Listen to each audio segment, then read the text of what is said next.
बापू के सपनों का भारत में हमारी यात्रा सिंघिया बुजुर्ग उत्तर पंचायत में पहुंची है, जहां हम एक सरपंच पद की दावेदारी के लिए, उम्मीदवारी के लिए उपयुक्त व्यक्ति जो अरविंद कुमार के नाम से जाने जाते हैं, ये एक लॉयर भी हैं, अधिवक्ता भी हैं और एक दूरदर्शी सोच के साथ इन्होंने अपना स्लोगन दिया है, वादा नहीं विकास होगा, आम जनों का सम्मान होगा, अस्पष्ट नीति अस्पष्ट विचार, राजनीति नहीं प्रेम अपार, जात पात की बात नहीं, गरीबों से कोई घात नहीं, जिसका हक उसी को दूंगा, जीत कर आपके बीच रहूंगा।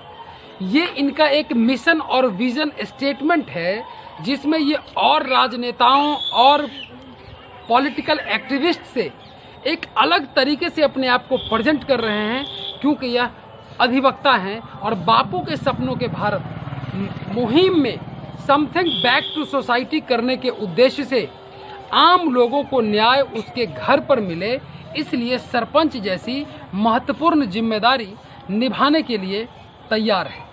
हम रूबरू होते हैं अरविंद कुमार जी से। अरविंद कुमार जी, आपका कार्यक्रम में स्वागत है। धन्यवाद आप तमाम लोगों का। आप हमें ये बताएं कि राजनीति में आने का मन कैसे हुआ और ऐसी कौन सी बात थी कि आपको ये लगा कि अब हमें अधिवक्ता के रूप में रहने के साथ साथ एक सरपंच की भूमिका में, एक पॉलिटिकल एक्टिविस्ट की भूमिका में इस संवैधानिक पद पर आना जरूरी है? सबसे पहले तो मैं आपको बता दूं कि मैं जब राजनीति में आया तो मैं छात्र जीवन से ही राजनीति में हूं, और जब मैं यहाँ कोर्ट ज्वाइन किया, जब हम कोर्ट में प्रैक्टिस में थे, तो मुझे लगा कि गरीब जो लोग न्यायालय में आते हैं उनके साथ सिर्फ़ और सिर्फ कोर्ट के वकीलों के द्वारा, कोर्ट के मुंशी के द्वारा, पेशकार के द्वारा सिर्फ उनके रुपयों का दोहन किया जाता है। और इन परेशानी को देखते हुए हमने सोचा कि क्यों नहीं हम इस वकालत पेशा को छोड़कर और ग्रामीण स्तर पर जो मुझ में क्षमता है, जो मुझ में ज्ञान है, उसको हम गांव के जो गरीब निस्सहाय लोग हैं उनको आपस में बैठा करके ही गांव में ही उनको संधि करवा दें। और इसलिए मैंने वकालत पेशा को छोड़ करके और ग्रामीण स्तर पर सरपंच पद को चुना। आबादी लगभग 140 करोड़ है और उस 140 करोड़ में अभी एमनेस्टी इंटरनेशनल की रिपोर्ट में ये बताया गया कि 35 करोड़ मुकदमे भारत के न्यायालय में लंबित हैं। कोर्ट में न्यायिक प्रक्रिया में मुकदमों की संख्या बढ़ती जा रही है, दूसरी तरफ आबादी जिस तरह से बढ़ रहा है, ऐसे में ग्राम पंचायत की जिम्मेदारी, सरपंच पद की जिम्मेदारी कई गुना ज़्यादा बढ़ जाती है। तो इतना बड़ा चैलेंज आप कैसे उस ट्रेडिशनल मैकेनिज्म से लेंगे जो आज़ादी के 70 साल के बाद भी आज ग्राम पंचायतों की स्थिति बहुत अच्छी नहीं है?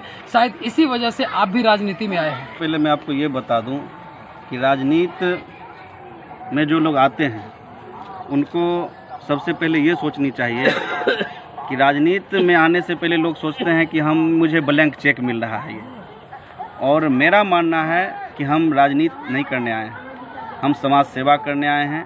और समाज सेवी होने का मीन्स ये होता है कि जो हमारे गांव के गरीब गुरबे लोग हैं, जो हमारे गांव के गरीब निस्सहाय लोग हैं, जो मजदूरी करते हैं, जो ठेला रिक्शा चलाते हैं, उनको न्यायालय नहीं जाना पड़े, इसलिए हम इस पद को चुने हैं और सरपंच पद से हम चुनाव लड़ रहे हैं। ही जीतने के तुरंत बाद पहली वो कौन सी 5 प्राथमिकताएं होंगी जो आप ग्रास रूट लेवल पर सबसे पहले इम्प्लीमेंट करेंगे, जिससे कि आपके न्याय देने की प्रक्रिया के साथ समाज का होलिस्टिक डेवलपमेंट होगा, समग्र विकास होगा? वो 5 कामों का जिक्र करिए। अभी भी हम निवर्तमान सरपंच हैं सिंघिया बुजुर्ग उत्तर पंचायत के जी, और मैंने क्या किया है पूर्व के 5 वर्षों में, वो तो हमारा फीडबैक हमारा जनता ही बताएंगे।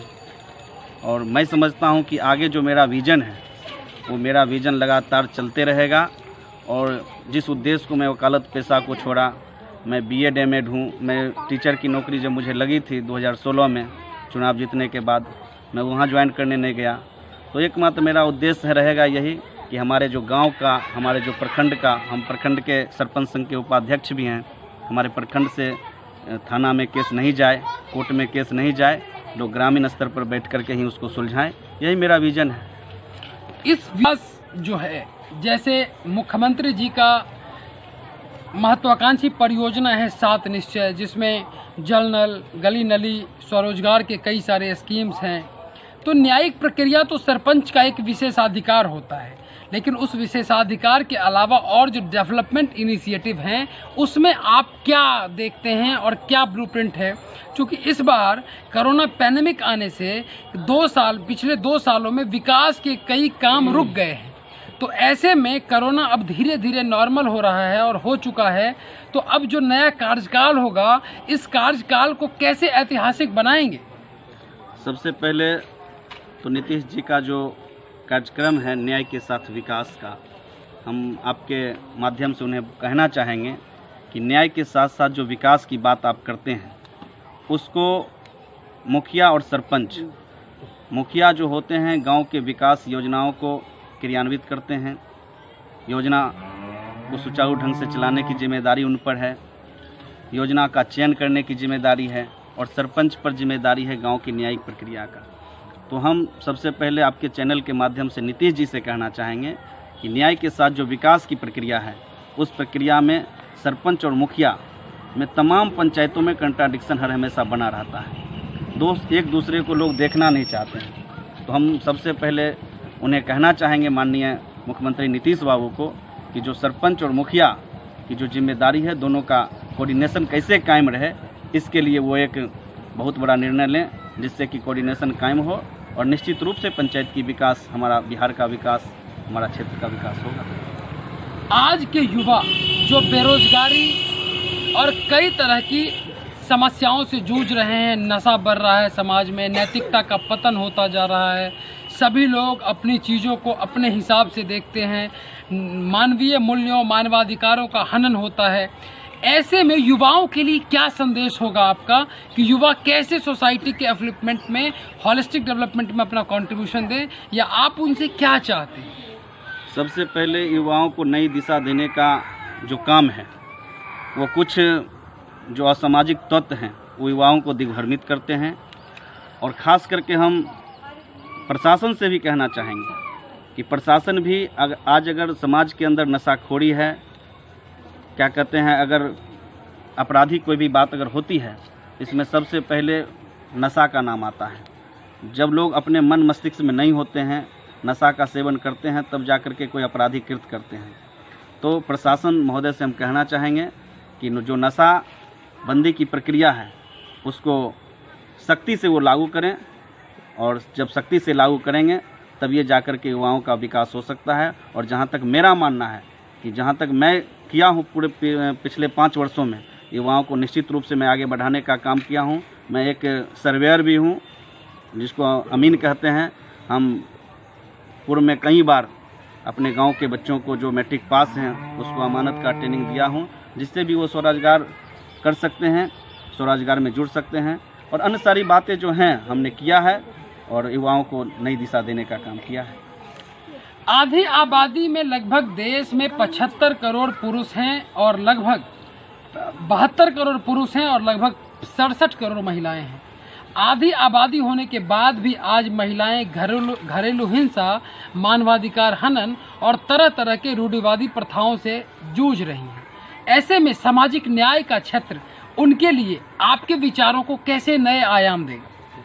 खास करके हम अपने माध्यम से कहना चाहेंगे कि आज जो जिस रूढ़िवादिता का बात कर रहे हैं, महिलाओं के मानवाधिकार की बात कर रहे हैं, मेरा मानना है कि महिलाएं बढ़ चढ़ के आगे आई हैं। हमारे समाज की बच्चियां लगातार आगे बढ़ रही हैं। और मैं अभी आपको बता दूं कि हमारे घर के जस्ट बगल में एक हमारे स्टूडेंट हैं जिनकी माँ शिक्षिका हैं, अभी बीपीएससी कंप्लीट की है। और मैं इसके माध्यम से तमाम हमारी जो माँ बहनें हैं और ख़ास करके जो पढ़ाई में लीन हैं अभी हमारी बहनें, उससे हम कहना चाहेंगे कि मन लगा के पढ़ें और ये रूढ़िवादिता को अंत करें, अपना अधिकार को पहचानें। और इसके लिए भी हम लगातार काम करते रहेंगे और कर रहे हैं। गांधी जी के नाम पर, गांधी जी चूँकि ग्राम स्वराज और गांव के वो विकास करने के लिए पंचायती राज संस्थानों को बनाना चाह रहे थे, जैसा कि आज़ादी से पहले उन्होंने कांग्रेस के कई अधिवेशनों में कहा।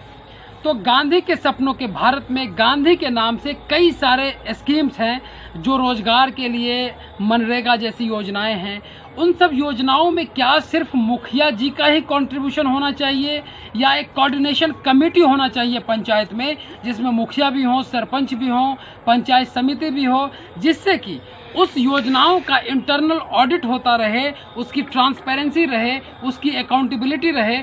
ऐसा क्या कुछ आपको लग रहा है कि इस दिशा में कुछ काम करने की ज़रूरत है? इस दिशा में तो जहाँ तक मुझे जानकारी है कि जिला पार्षद, पंचायत समिति और मुखिया, इन तीनों आदमी को कोऑर्डिनेशन बनाया गया है, उसमें सरपंच नहीं है। हाँ, अभी तक। हाँ, यही चाह रहे थे कि सरपंच का भी होना सरपंच जरूरी अभी है। तक नहीं है। तो मैं तो आपको पहले कहा, जब तक पंचायत के विकास के लिए मुखिया और सरपंच का कोऑर्डिनेशन नहीं होगा तो पंचायत की भली भांति विकास नहीं हो सकती है, मेरा मानना है। तो गांधी के सपनों का भारत तब आगे बढ़ेगा जब सभी पंचायती राज संस्थानों के जनप्रतिनिधि आपस में मिलकर पंचायती राज संस्थानों को मजबूत करने का प्रयास करेंगे। वीडियो टीम के साथ गौतम कुमार, समस्तीपुर।